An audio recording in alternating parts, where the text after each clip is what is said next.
Hello दोस्तों, Madhusudan classes में आपका बहुत बहुत स्वागत है। मैं मोहम्मद नाहिद आज आपको एसएससी सीजीएल मेंस की कुछ कॉमन एरर्स के बारे में बताने जा रहा हूं, जिनको हम बहुत इजी वे से समझेंगे। तो दोस्तों आइए देखते हैं कि क्वेश्चन नंबर 1 में क्या कह रहा है। क्वेश्चन नंबर 1 कह रहा है हमारा, इफ़ यू हैव रिमेन्ड काम you could have saved the situation. तो यहाँ पर जो सेंटेंस है ये एक कंडीशनल सेंटेंस है, और कंडीशनल सेंटेंस का मतलब है कि यहाँ पर हमारा पास्ट चल रहा है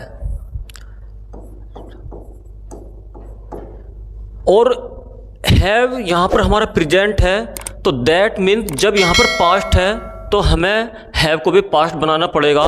तो यहाँ पर हैव के स्थान पर हैड करना होगा। तो इसका मतलब हमारा ऑप्शन बी में एरर है, हैव के स्थान पर यहाँ पर आपको हैड करना होगा। चलो नेक्स्ट क्वेश्चन की तरफ मूव करते हैं। क्वेश्चन नंबर 2 में क्या कह रहा है कि the more harder you work the better it will be. यहाँ पर डबल कंपैरिजन हो रहा है, हार्डर कंपैरिजन और बेटर ये कंपैरिजन है। और मेरे प्यारे दोस्तों, अगर मैं यहाँ पर बात करूँ, गुड की कंपेरेटिव डिग्री बेटर होती है और हार्ड की हार्डर होती है। और यहाँ पर जो मोर है ये भी एक कंपेरेटिव डिग्री है, और हार्डर के साथ मोर सुपर फ्यूलस माना जाता है, जो इसके साथ कभी भी यूज नहीं हो सकता। तो यहाँ पर आपको हार्डर को हटाना पड़ेगा, जिसका मतलब है कि हमारे ऑप्शन ए में एरर है। Come to the next question. Question number 3 में कह रहा है कि I will spend my rest of remaining life in my native village. कि मैं अपना बचा हुआ जीवन अपने गृह जो गांव है उसमें बिताऊंगा। जो मेरा नेटिव विलेज है मैं उसमें अपना बचा हुआ जीवन व्यतीत करूंगा। तो यहाँ पर रिमेन का मतलब मेरे प्यारे दोस्तों होता है बचा हुआ, और रेस्ट ऑफ का मीन्स भी बचा हुआ होता है। तो इसका मतलब है कि रिमेन के साथ रेस्ट ऑफ आप कभी भी यूज नहीं कर सकते, और इसके साथ ये सुपरफ्लूअस माना जाता है। तो रेस्ट ऑफ और रिमेनिंग कभी भी एक साथ यूज नहीं हो सकते। तो हमारे ऑप्शन ए में एरर है। नेक्स्ट क्वेश्चन की तरफ चलते हैं। क्वेश्चन नंबर 4 में कह रहा है कि we yet have time to catch the bus. कि हमारे पास अब भी बहुत समय है बस को पकड़ने का। तो यहाँ पर यट एक हमारा एडवर्ब होता है, और जो यट का यूज हम करते हैं वो परफेक्ट के निगेटिव में यूज करते हैं। तो यहाँ पर कह रहा है कि we yet have time to catch the bus, कि हमारे पास अब भी बहुत समय है बस को पकड़ने का। तो यहाँ पर आप यट के स्थान पर we have still time to catch the bus, यहाँ पर आपको स्टिल का यूज करना होगा। We have still time to catch the bus, तो यहाँ यट के स्थान पर आप स्टिल का यूज करोगे तो ऑप्शन आपका डी में एरर है। चलिए नेक्स्ट क्वेश्चन की तरफ मूव करते हैं। क्वेश्चन नंबर 5 हमारा कह रहा है कि this dog seems to be very ferocious otherwise it is harmless. बड़ा बेसिक क्वेश्चन है ये, कि जो ये कुत्ता है बहुत डरावना दिखाई देता है, लेकिन अदरवाइज अन्यथा इट इज़ हार्मलेस, अन्यथा ये क्या है, बिल्कुल भी हानि पहुंचाने वाला नहीं है। मेरे प्यारे दोस्तों, अगर मैं अदरवाइज की बात करूं, इसका मीन्स होता है अन्यथा, और इसको जो यूज करते हैं हम वो कंडीशनल सेंटेंस में करते हैं। और यहाँ पर कह रहा है कि जो कुत्ता है वो बहुत डरावना दिखाई देता है, अन्यथा ये बिल्कुल भी हानिकारक नहीं है। तो यहाँ पर आप अदर कंडीशनल सेंटेंस हमारा ये नहीं है, तो अदरवाइज के स्थान पर आप निगेटिव सेंस दिखाने के लिए यहाँ पर बट का यूज करेंगे। तो अदरवाइज के स्थान पर आप कहोगे कि बट इट इज़ हार्मलेस, लेकिन ये बिल्कुल भी हानिकारक नहीं है। तो यहाँ पर आपको अदरवाइज में एरर करनी होगी जी। तो यहाँ पर आप अदरवाइज के स्थान पर बट का यूज करोगे। नेक्स्ट क्वेश्चन की तरफ चलते हैं। Question number 6, this renowned university provide research opportunities for students. तो यहाँ पर कह रहा है कि जो ये जानी पहचानी जो यूनिवर्सिटी है वो प्रोवाइड कराती है बच्चों को रिसर्च अपॉर्चुनिटीज़। तो यहाँ पर आपको जो करना है मेरे प्यारे दोस्तों, हमारा जो इंग्लिश का रूल है वो ये कहता है कि अगर सब्जेक्ट सिंगुलर है तो सब्जेक्ट भी सिंगुलर होना चाहिए, अर्थात वर्ब भी सिंगुलर होनी चाहिए। तो दिस रिनोड यूनिवर्सिटी सब्जेक्ट आपके सिंगुलर है तो वर्ब भी आपकी सिंगुलर होनी चाहिए। तो यहाँ पर प्रोवाइड के स्थान पर आपको प्रोवाइड्स करना होगा, अर्थात यहाँ पर जो एरर है ऑप्शन ए में होगी। प्रोवाइड के स्थान पर आपको प्रोवाइड्स करना होगा। क्योंकि सब्जेक्ट सिंगुलर तो वर्ब भी आपको सिंगुलर यूज करनी होगी। चलिए नेक्स्ट क्वेश्चन की तरफ चलते हैं। क्वेश्चन नंबर 7 कह रहा है the allies of the government decided to withdraw all support. जो पार्टी से जुड़े, जो सरकार से जुड़े हुए जो संगठन थे, उन्होंने निर्णय किया है सपोर्ट वापस लेने का।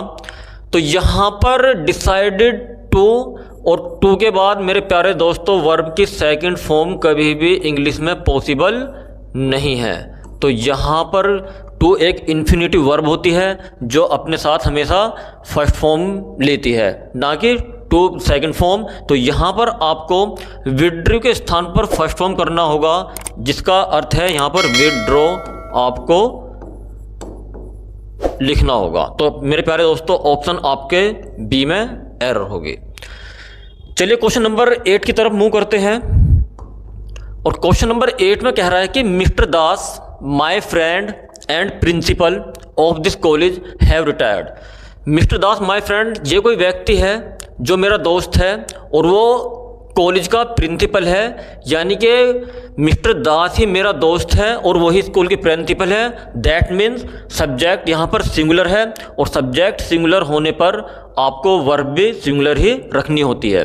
तो जब सब्जेक्ट सिंगुलर है मिस्टर दास, तो मेरे प्यारे दोस्तों हैव एक पिलर होता है, तो हैव के स्थान पर आपको हैज करना होगा। अर्थात अगर मैं बात करूँ ऑप्शन की, तो यहाँ पर ऑप्शन आपका सी एरर है, हैव के स्थान पर आपको हैज करना होगा। चलिए नेक्स्ट क्वेश्चन की तरफ चलते हैं। अब क्वेश्चन नंबर 9 में कह रहे हैं कि scarcely had I started reading the paper then the door bell rang. मुश्किल से मैंने पढ़ना स्टार्ट किया था तभी डोर घंटी बज गई। बड़ा इंपॉर्टेंट क्वेश्चन है।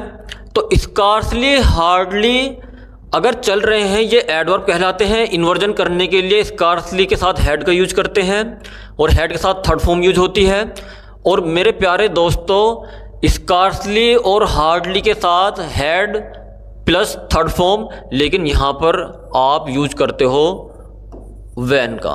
तो मेरे प्यारे दोस्तों नो सूनर डिड अपने साथ देन लेता है और स्कार्सली और हार्डली अपने साथ वैन लेता है। तो यहाँ पर आप देन के स्थान पर वैन का यूज करोगे, इसलिए हमारा ऑप्शन सी में एरर है।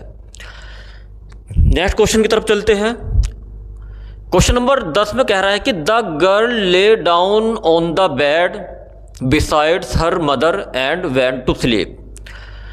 जो लड़की थी अपनी मदर के बराबर में लेट गई और वेंट टू स्लीप और फिर सोने चली गई। सोने जाने के लिए अपनी मदर के बराबर में वो चली गई। तो इसका मतलब ये है कि अगर मैं बिसाइड्स की बात करूं तो बिसाइड्स का जो अर्थ होता है मेरे प्यारे दोस्तों वो होता है अतिरिक्त।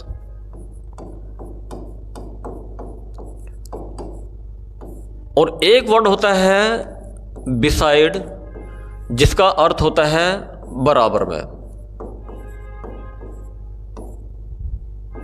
तो यहां पर जो अर्थ आ रहा है वो ये कह रहा है कि जो लड़की थी अपनी मदर के बराबर में लेट गई। तो यहां पर बिसाइड्स का कोई सेंस नहीं है, अर्थात आप बिसाइड्स के स्थान पर बिसाइड का यूज करोगे। तो यहां ऑप्शन आपका सी एरर है जी। चलिए क्वेश्चन नंबर 11 की तरफ मूव करते हैं। क्वेश्चन नंबर 11 में कह रहा है कि he went to the bed with a slight fever. वो थोड़े बहुत बुखार के साथ सोने चला गया। उसको थोड़ा बहुत बुखार था और वो सोने चला गया। He went to the sleep, इसका मतलब है मेरे प्यारे दोस्तों, वेंट टू द बेड का मतलब है कि सोने चले जाना। और जब भी आप चाहे स्कूल हो, चर्च हो, कॉलेज हो, टेम्पल हो, बेड हो, जिसका पर्पज वही है, जो काम वहाँ होता है, वहाँ पर आप आर्टिकल का यूज नहीं करते हैं। तो यहाँ पर आप कहोगे he went to bed with a slight fever, तो यहाँ पर आपको रिमूव करना होगा आर्टिकल द, ऑप्शन हमारे बी में एरर है। चलिए क्वेश्चन नंबर 12 देखते हैं। क्वेश्चन नंबर 12 में कह रहा है कि have you ever spoke to anyone about your problems. इसका मतलब है कि सेंटेंस हमारा हैव से स्टार्ट है और interrogative sentence, that means sentence is in present perfect. और मेरे प्यारे दोस्तों, परफेक्ट का बिल्कुल सॉलिड रूल है कि परफेक्ट हमेशा अपने साथ वर्ब की थर्ड फॉर्म लेता है। और मेरे प्यारे दोस्तों, स्पोक आपके वर्ब की सेकंड फॉर्म है, तो स्पोक की जो थर्ड फॉर्म होगी वो आपको स्पोकन करनी होगी। तो यहाँ पर जो एरर बनेगा हमारा ऑप्शन ए में, स्पोक के स्थान पर आपको स्पोकन करना होगा। चलिए नेक्स्ट क्वेश्चन की तरफ चलते हैं। अब question number 13, the city turned out to be very different to what he had expected. जो शहर था, जो सिटी थी, बिल्कुल अलग नज़र आई व्हाट ही हैड एक्सपेक्टेड, जैसे उसने उम्मीद की थी। तो मेरे प्यारे दोस्तों, एक वर्ड हमारे पास यहाँ पर डिफरेंट है, और डिफरेंट जो अपने साथ प्रीपोजिशन लेता है वो टू नहीं लेता, बल्कि डिफरेंट फ्रॉम हम यूज करते हैं। यानी कि जो सिटी थी, जो उसने एक्सपेक्टेड किया था उससे बिल्कुल अलग थी। तो अलग करने के लिए यहाँ पर डिफरेंट टू नहीं होता, डिफरेंट फ्रॉम का हम यूज करते हैं। तो that means we have error here, option D. चलिए दोस्तों नेक्स्ट क्वेश्चन की तरफ मूव करते हैं। Question number 14, your name precedes before mine in the list. कि जो आपका नाम है लिस्ट में वो मेरे से पहले है। बिफोर का मतलब पहले, और प्रीसीड्स का मतलब भी पहले होता है। तो इसका मतलब ये है कि हम कभी भी प्रीसीड्स और बिफोर को एक साथ यूज नहीं कर सकते, ये अपने आप में दोनों सुपरफ्लूअस माने जाते हैं।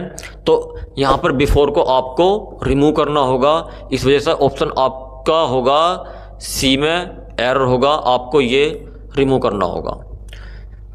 चलिए दोस्तों लास्ट क्वेश्चन देखते हैं।